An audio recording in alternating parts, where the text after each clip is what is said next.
Mesdames et messieurs, bonsoir. Ravi de vous retrouver comme à l'accoutumée sur votre télévision régionale Prestige TV. Il est 20h et merci de nous suivre pour être au diapason de l'actualité d'ici et d'ailleurs. Et vous avez raison, la grande édition. Au sommaire, le ministère de l'Éducation nationale accompagne les Dara dans le processus de modernisation. À cette occasion, une délégation était hier à Thiès pour accentuer la sensibilisation. La 67e édition du Magal de Gadeyel dans le département de Tivaouane est prévue le 18 janvier prochain. En prélude de cet événement religieux, un comité régional de développement s'est tenu à la gouvernance de Thiès. Et puis les populations des villages rattachés aux communes de Pout et Kermoussa dans le Diender dénoncent la reprise des activités de l'usine de recyclage de plomb installée dans la localité de Ndiakhate. Ils l'ont fait savoir lors d'un point de presse tenu au village de Palal. Le suivi de l'actualité internationale et la page sportive mettront à terme à ce rendez-vous d'information. Merci de votre fidélité. Le développement, c'est dans une poignée de secondes.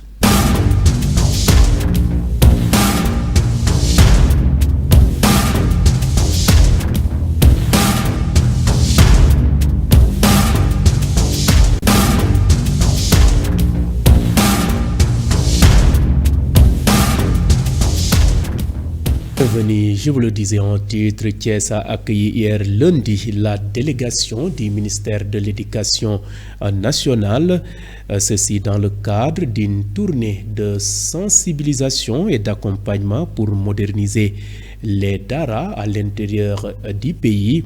Les maîtres coraniques, appelés communément Serigne Dara, ont été informés des jalons posés par le ministère de tutelle.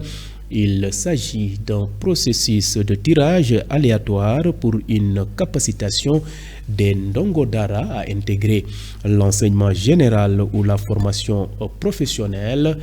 Elhadji Saliou Ngom, représentant du ministre de l'Éducation nationale, revient sur l'importance de ce projet. Le voici au micro de Moussa Mbaye.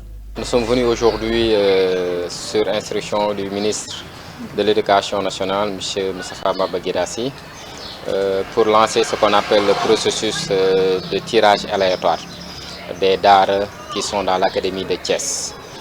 Donc nous avons entamé un long processus il y a de cela 1 an pour accompagner dans tout le territoire national 1127 Dara dans le but de former 55 000 Ndongo Dara, de les capaciter pour leur permettre à la fin du projet d'avoir les compétences nécessaires pour se présenter aux différents concours comme le CFE ou bien à d'autres concours pour pouvoir continuer leurs études soit dans le cycle classique enseignement général ou dans le système de la formation professionnelle.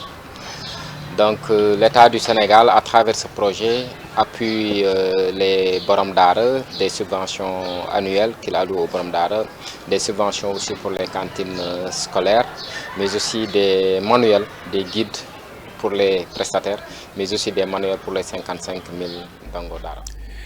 À l'instant, c'était donc Elhadji Ngom qui revenait donc sur l'importance de ce projet. Thiès compte un quota de 25 Dara, informe Khady Diop Sow, secrétaire général de l'inspection d'académie de Thiès. Elle rassure sur un bon tirage des bénéficiaires en présence des acteurs de l'enseignement coranique. Le pôle d'accompagnement pour la persévérance scolaire PAPS va également accompagner les Ndongo Dara dans le domaine de la santé et de l'alimentation en milieu scolaire. Khady Diop Sow est toujours au micro de Moussa Mbaye. Nous accueillons ce matin la direction des Dara, le coordonnateur du PAPS, le projet d'amélioration des performances du système éducatif, accompagné également du cabinet Défis et Stratégies, une équipe qui est venue du ministère de l'Éducation nationale pour procéder à la sélection des Dara qui seront accompagnés par le PAPS.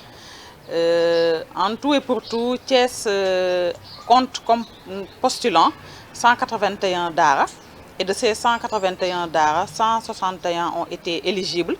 Et le quota qui est réservé à Thiès, pour Thiès est de 25 daara. Donc dans la salle, nous sommes en train de faire la sélection aléatoire, sous forme de tirage aléatoire, des 25 daara répartis dans les 5 IF que compte l'Académie de Thiès. Nous avons regroupé l'ensemble des acteurs de la région qui tournent autour des daara. Il s'agit des Borom Dara, des Ndeyu Dara, mais également des IF et des inspecteurs chargés de l'enseignement arabe et des Dara au niveau des IF. Et puis l'inspection d'académie est présente dans la salle, tout comme le niveau central, pour superviser les travaux. Mais les tirages sont faits par les acteurs clés des Dara qui sont dans la salle pour instaurer la transparence qui s'y est, mais également sortir de la salle avec véritablement les 25 qui sont retenus et qui seront accompagnés par le PAPS dans le cadre de la santé en milieu scolaire, de l'alimentation en milieu scolaire, mais également de l'accompagnement des Ndongo Dara en lecture et autres pour leur permettre de se présenter un peu plus tard au CFE et de pouvoir poursuivre leur cursus dans l'enseignement général ou bien dans la formation professionnelle. Khady Diop Sow, secrétaire général de l'IA, qui revenait sur les orientations du ministère de tutelle pour la modernisation des Dara. Vous suivez le rendez-vous de l'actualité grâce à votre nouvelle chaîne de radio Prestige FM qui émet en modulation de fréquence sur les 95.5 FM ici à Thiès.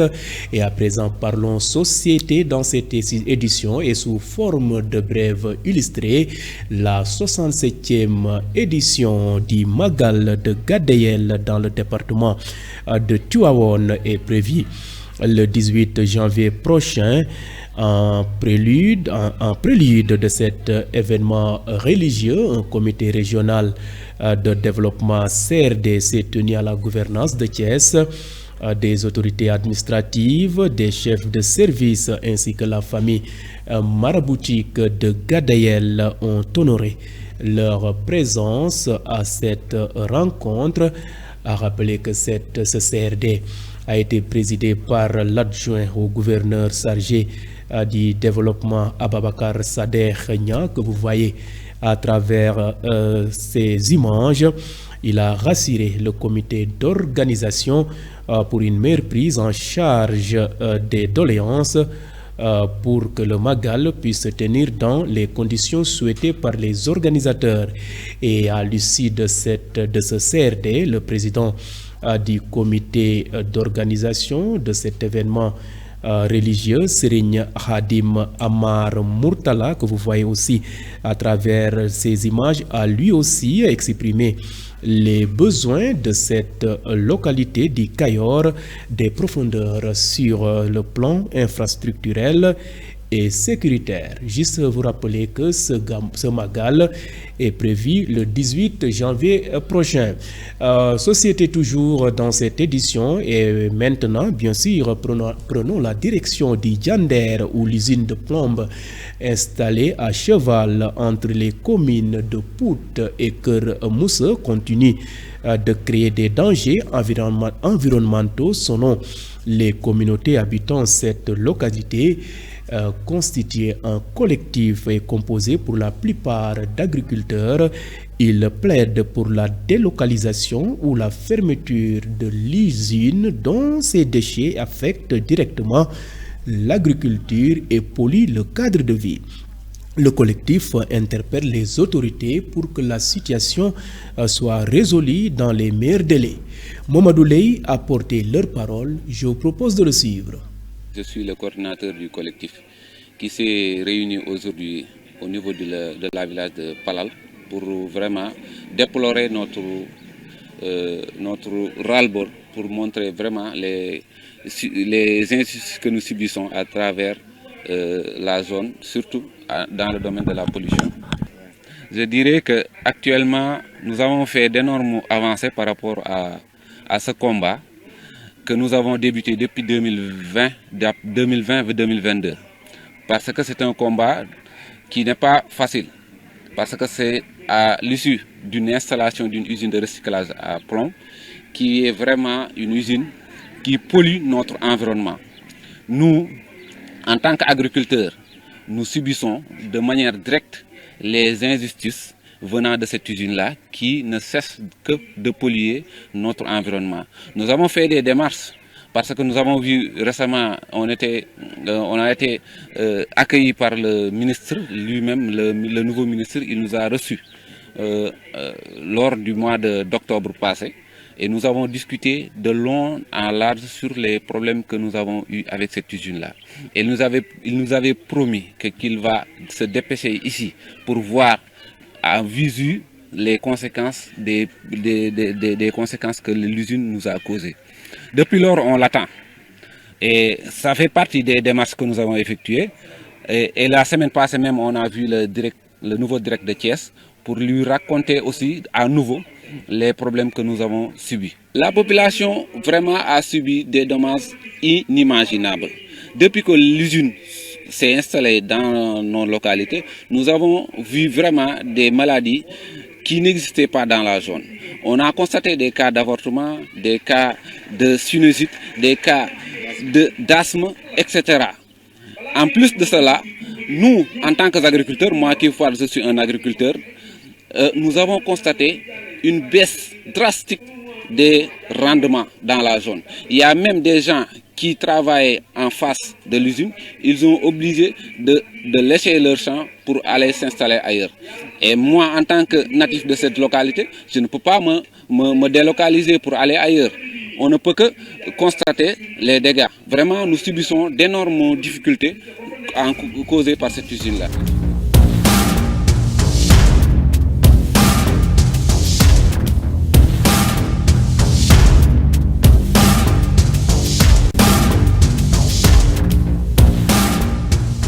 Et à présent, jetons un regard sur ce qui fait l'essentiel de l'actualité nationale de ce mardi 14 janvier 2025.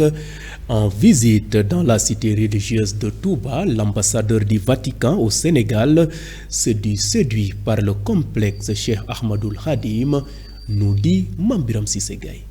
L'actualité nationale ce mardi 14 janvier marque le début d'une réforme majeure dans notre système éducatif, l'introduction de l'enseignement de l'anglais dans le préscolaire et l'élémentaire. Ensemble, faisons de l'éducation un levier d'avenir, écrit le ministère de l'Éducation nationale dans un post sur Facebook. À noter que l'enseignement de l'anglais était jusque-là limité au collège et au lycée dans le système éducatif sénégalais. Alors, autre chose, l'ambassadeur du Vatican au Sénégal, Monseigneur Valdimir Stanislas Sommertak, a rendu visite hier lundi au Khalife général des Mourides. Lors de sa rencontre avec le Khalife, il a exprimé sa profonde admiration pour le complexe Cheikh Ahmadoul Khadim, qu'il a également eu l'opportunité de découvrir. La même source rapporte que suite à son audience avec le patriarche de Darou Minam, la délégation s'est rendue au complexe Cheikh Ahmadoul Khadim. Sur place, le religieux a exprimé son admiration pour l'infrastructure. Selon lui,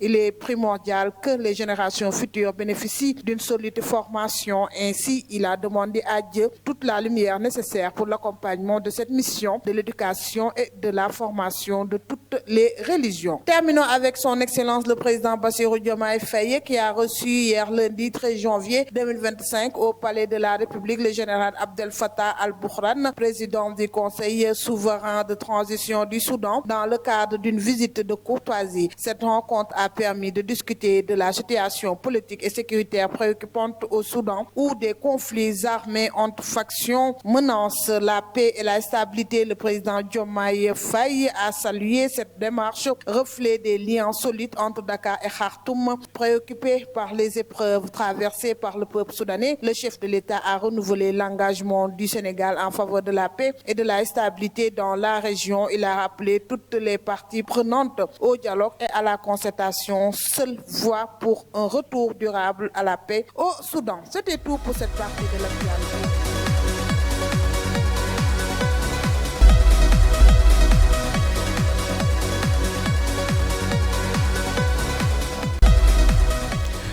Ce jingle marque le point de départ de l'actualité hors de chez nous qui va nous mener en Europe de l'Est. Mais tout d'abord, démarrons par le Moyen-Orient. Le nouveau président du Liban, Joseph Aoun, a nommé Nawaf Salam, éminent diplôme et président de la Cour internationale de la justice basée à La Haye au poste de premier ministre du Liban. Nawaf Salam a été chargé de former le nouveau gouvernement libanais après avoir été nommé premier ministre par un grand nombre de législateurs hier lundi. Une décision qui a apparemment irrité le Hezbollah chiite et ses alliés.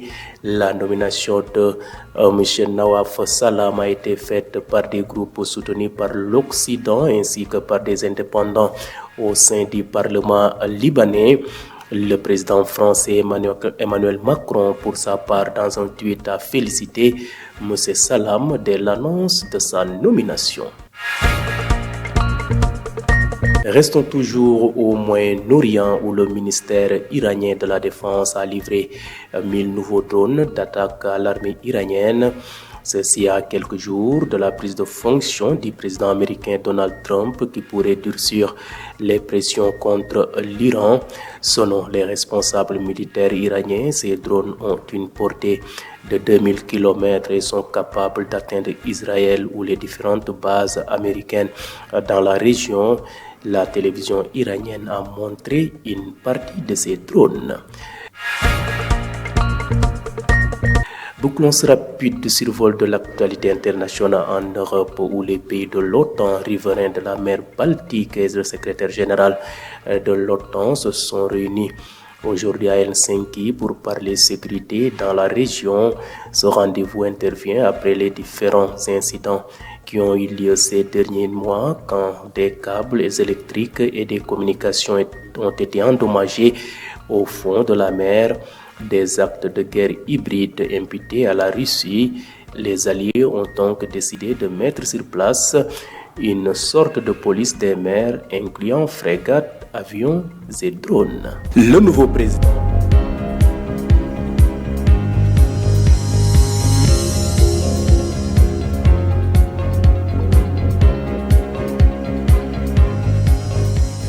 Et à présent, bouclons cette édition par une note sportive.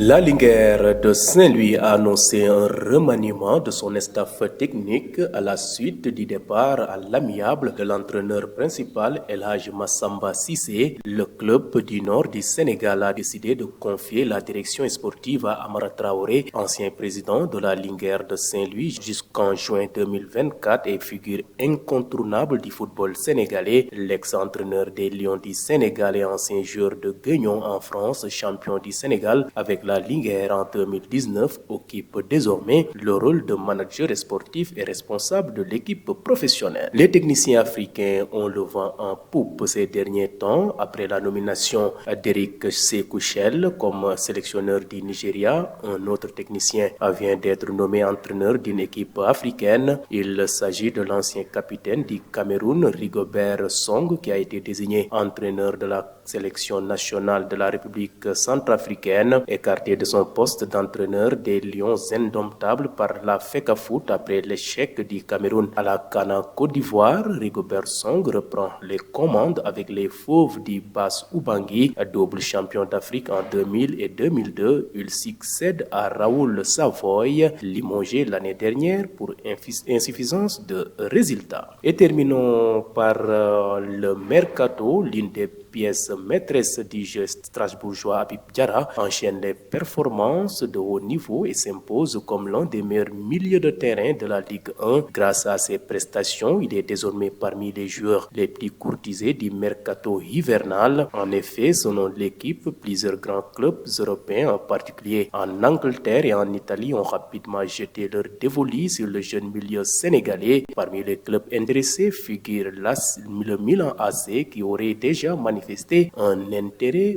marqué pour le joueur. Voilà cette note sportive qui met fin à ce rendez-vous d'actualité. C'était le suivi de l'actualité, bien sûr, de ce mardi 14 janvier 2025. Vous étiez très nombreux à nous suivre à l'étranger grâce au réseau IPTV et d'autres optent pour nos différentes plateformes, à savoir le site d'information www.prestigethies.com, les pages YouTube et Facebook Live de Prestige. Et mention spéciale à nos auditeurs qui nous ont suivis grâce à cette radio Prestige FM qui émet en modulation de fréquence sur les 95.5 FM ici à Thiès. Et gardez la fréquence sur les 95.5 d'un moment à l'autre. Fatou Falgueye pour le suivi de l'actualité en Wolof. Merci de votre fidélité à votre chaîne préférée Prestige TV et bonne fin de soirée.